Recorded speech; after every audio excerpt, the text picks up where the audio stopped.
Chapter 1. The Ugly Outcast.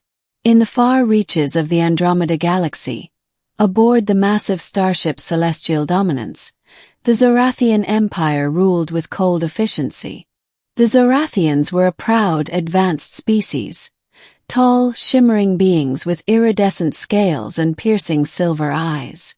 They valued beauty, intelligence, and power above all else. And then there was Gloop. Gloop was a Snorgle, a species known across the galaxy as the ugliest, most useless creatures to ever exist. Resembling a slimy, hairless, six-legged cross between a toad and a melted candle, Snorgles were universally despised. Most Zorathians considered them pests, but High Commander Vexlor had kept Gloop as a pet, mostly as a joke. Gloop spent his days ignored, kicked aside, and fed only the scraps of bioengineered nutrient paste that even the ship's cleaning drones refused to consume. His large, watery eyes watched as the Zorathians strode past him, their noses wrinkled in disgust. "Disgusting creature," sneered Lieutenant Zexera, flicking a dismissive claw in Gloop's direction. "Why does the High Commander even keep it?" "Entertainment," chuckled Engineer Kreltalk, nudging Gloop with his boot. "Watch it wobble when you poke it." "Pathetic." Gloop let out a sad, gurgling whimper and slunk away into the shadows. Chapter 2. The Unseen Power. What no one knew, what the entire galaxy had forgotten, was that Snorgles were not always considered worthless.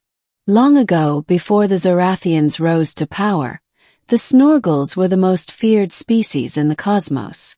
They possessed a hidden ability: emotional energy absorption.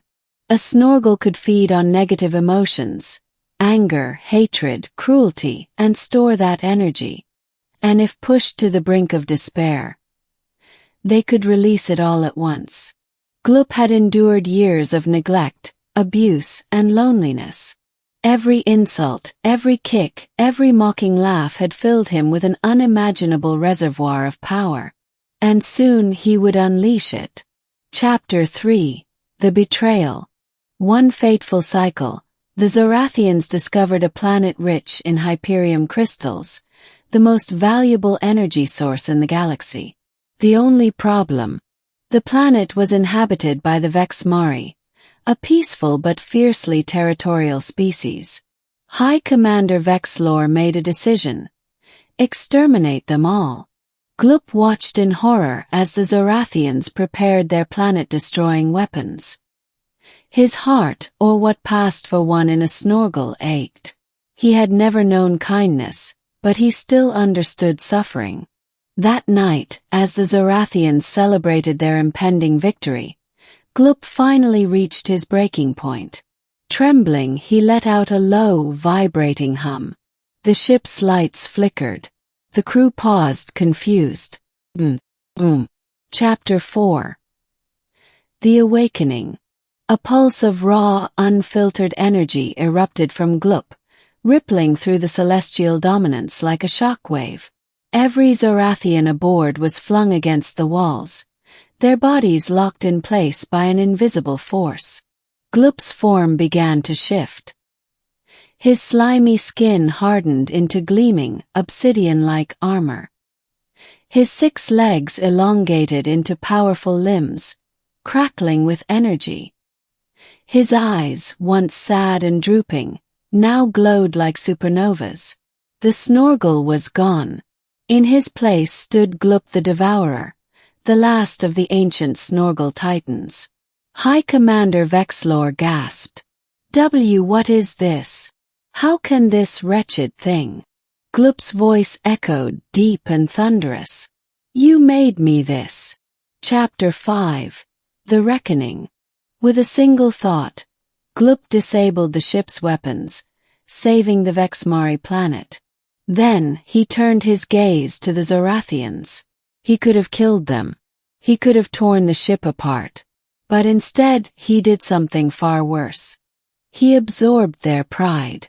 One by one, the Zorathians collapsed, their shimmering scales dulling, their postures slumping. They were still alive, but they were ordinary. No longer superior. No longer invincible. Gloop had taken what mattered most to them, their sense of dominance. Then, with a final, echoing growl, he vanished, teleporting into the depths of space. Chapter 6.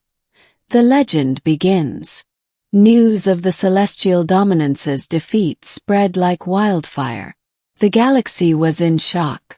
Who or what had brought the mighty Zorathians to their knees? Rumors spoke of a monster, a savior, a myth. The Vexmari worshipped him as a god.